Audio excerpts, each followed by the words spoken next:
On the surface, Americans all value the same things: life, liberty, equality, the rule of law, the pursuit of happiness. These terms form the basis of our shared moral language.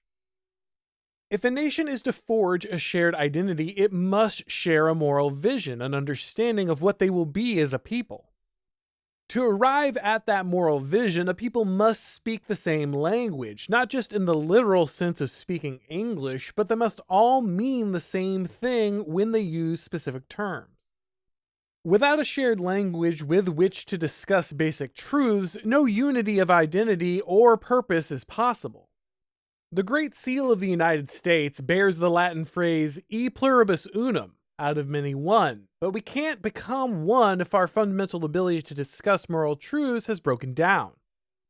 A crisis of moral discourse has seized our nation, and until it's resolved, the endless culture war that rages in every corner of public and private life will continue to tear us apart. In his book After Virtue, the philosopher Alasdair MacIntyre describes a theoretical apocalypse. Imagine, if you will, an advanced civilization that experiences a disaster so severe that its wealth of scientific knowledge is wiped out. Laboratories, universities, and scientific texts all vanish, leaving the people without the accumulated knowledge upon which they had previously relied. A group of politicians who blame science for the tragedy that devastated their civilization zealously crush what remains of the scientific community.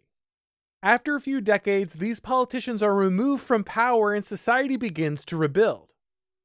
All the actual scientists are gone, but those who are old enough to vaguely remember a world where science existed start a new movement.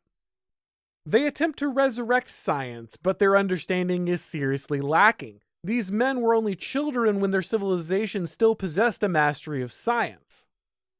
The leaders of the new movement have no formal training or real knowledge of what science entails.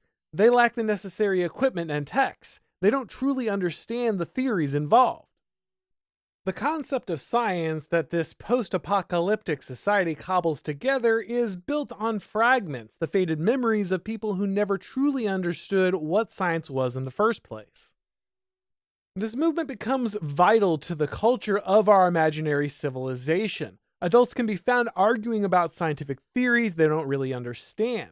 Children learn to recite pieces of the periodic table as if they were sacred, but no one understands the context of this knowledge or how to apply it. The citizens refer to this knowledge as science. They treat their understanding of the subject as if it were very important, despite it being tragically disconnected from what science actually does. This broken and impoverished notion of science is treated as common cultural knowledge.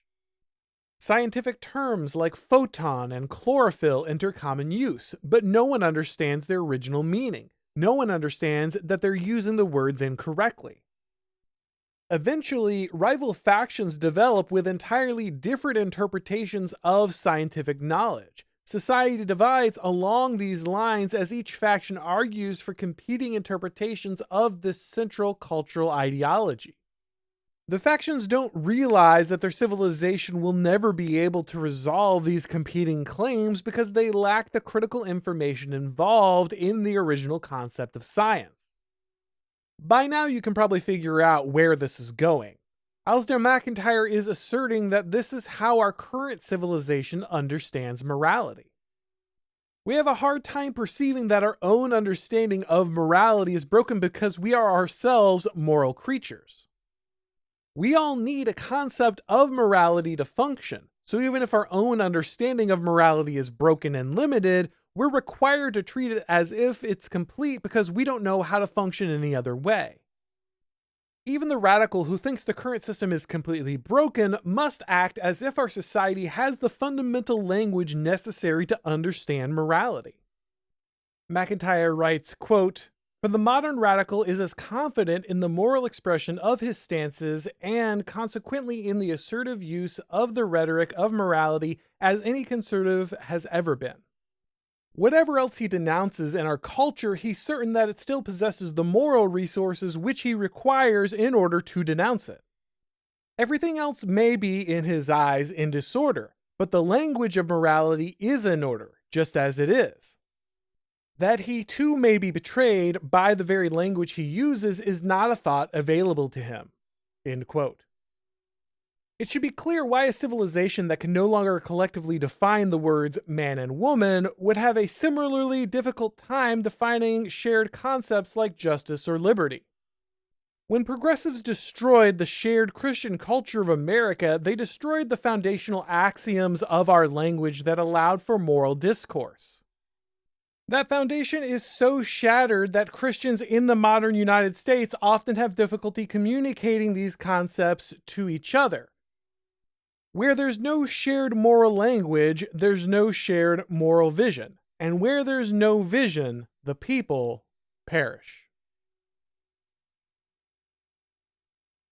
Thanks for watching, guys. If you enjoyed this video, go ahead and click like. And if you haven't subscribed yet, now is a great time to do so. If you'd like to get these broadcasts as podcasts, make sure that you go ahead and subscribe to the Auron MacIntyre Show on your favorite podcast platform. And when you do, leave a rating or review. It really helps with the algorithm magic. If you'd like to follow me on Twitter or Gab or Substack, if you'd like to watch these videos on Odyssey, you can go ahead and check the links down below.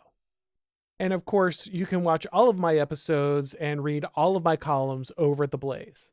Thanks for watching, guys, and as always, I'll talk to you next time.